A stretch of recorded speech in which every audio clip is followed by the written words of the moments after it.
pia tutoke kama sisi ni home owners. Na pia nimesikia umeleta bank, nimesikia iko hapa DTB. Au pia nimesikia wanafanya partnership na SMEs. Hata sisi ni wanabiashara.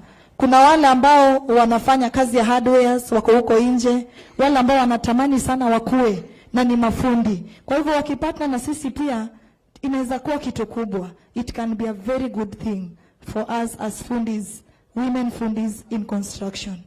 Yes. Bwana Chair, tuambie your final remarks. Okay, asante sana. Mimi ile naweza kuambia katika jua kali tuliona wenzetu wote wapikiwe na kitu inaitwa home ownership.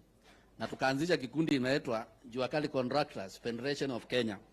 Na sasa hivi tumeregister members 10,000 ambao kila mtu sasa hivi tumeanza contribute kila siku tukingojea because sisi tuchaonja na tunajua tamu wa kukaa kwako bila kulipa rent.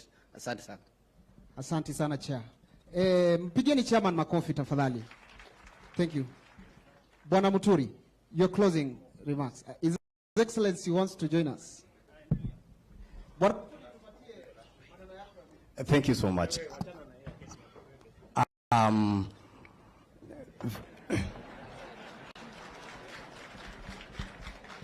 All right. Sasa naona ya kwamba we want a conversation that is wholesome, and we have His Excellency the President, we have the Deputy President, we have Her Excellency the Governor.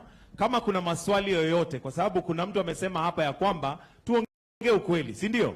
Na tunataka ukweli. Kama kuna swali lolote, we also have the CS Housing, Bwana Njero joining us. Maswali yote sasa ya housing tuulize ili tuweze kujua ukweli na pia tufafanue kabisa. Kwa hivyo swali lolote la housing.